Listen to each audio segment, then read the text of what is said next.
Ok, donc j'avais envie d'aborder un petit sujet avec vous.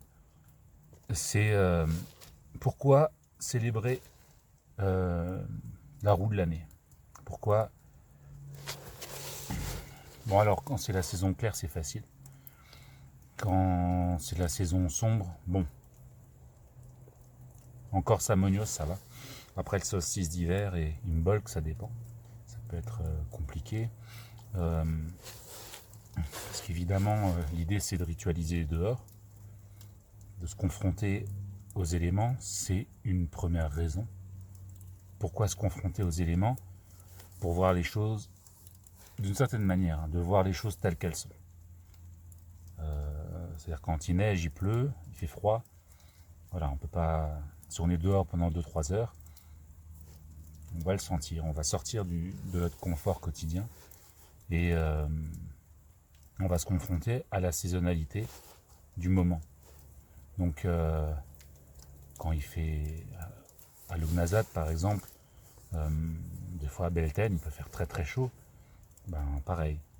Voilà. Donc l'idée, c'est de voir les choses telles qu'elles sont et la période telle qu'elle est. C'est-à-dire que la saison sombre, ben, il fait nuit. La saison claire, il fait jour tard, il peut faire très chaud. Imbolc, il peut faire très froid. Voilà. C'est de regarder les choses telles qu'elles sont. On est sur un cheminement de vérité. Idéalement, hein, c'est une quête, une recherche, c'est pas facile. C'est peut-être la chose la plus difficile, de voir les choses telles qu'elles sont. Parce que il s'agit de les voir dans l'alentour, quand on célèbre, il s'agit de les voir surtout en soi. Hein, les rites, en fait, sont un miroir de ce que l'on est. Du coup, célébrer la roue va nous permettre de coller avec la réalité de la nature, d'être plus proche, euh, d'être aligné avec le cosmos, d'être aligné avec ce qui se déroule autour de nous. Et quand je dis autour de nous, c'est pas juste la planète, enfin, juste notre petit environnement, c'est de manière bien plus globale au niveau cosmique, de coller avec la saisonnalité, avec ces périodes cosmiques. Donc il ne s'agit pas de les juger. Des fois, je vois des commentaires sur Facebook, enfin des commentaires, non, des petits émoticônes, quand il y a des inondations ou quand voilà, les gens sont fâchés. Il n'y a pas à être fâché. Je veux dire, on peut être fâché contre la bêtise humaine, ça on a le droit, mais pas, pas avec la nature. Il pleut, il fait froid, il fait froid, il fait chaud, il fait chaud. Il y a des crues, il y a des crues. Ensuite, on s'adapte. Voilà. C'est sûr que c'est pas évident. Et voilà, il s'agit de composer avec, mais on fait avec. C'est une des raisons pour lesquelles on peut voilà, ritualiser. C'est voir les choses telles qu'elles sont au moment où elles sont. Et après, on, on change d'angle et on se tourne vers l'intérieur et on regarde en soi. On a toutes ces phases d'introspection, cette phase d'extraversion. Ouais. Euh, voilà, on va sortir, on va aller vers l'extérieur, on va rencontrer des gens.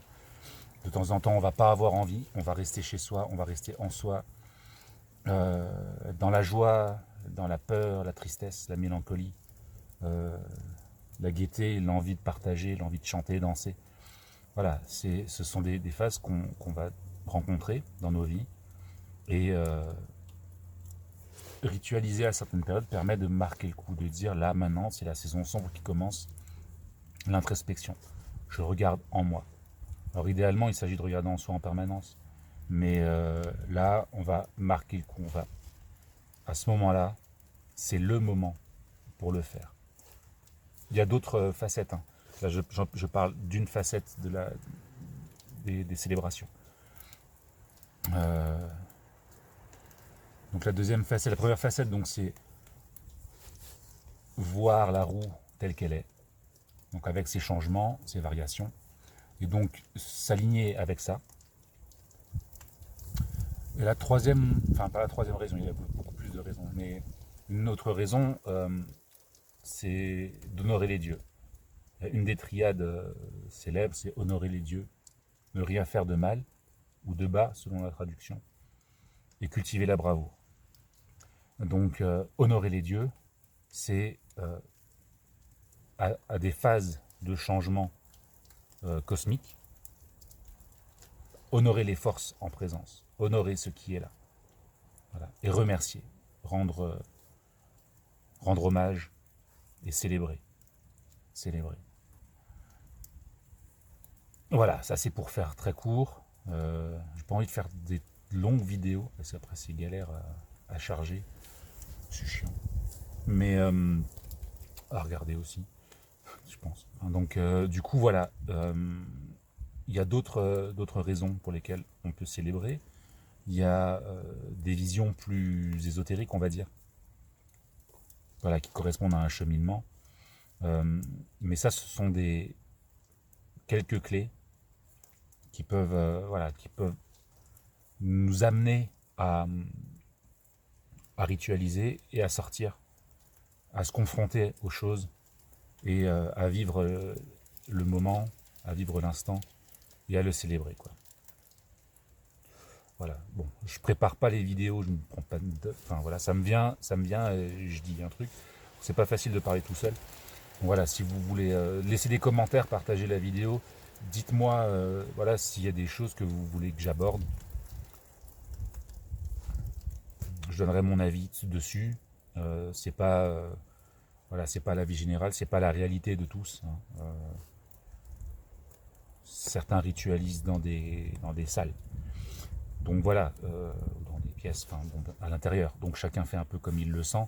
Moi, je vous partage ma vision des choses, comment je vis les choses et comment je peux transmettre ces choses-là. Voilà. Bah, je vous remercie d'avoir regardé jusque-là et puis je vous dis à bientôt.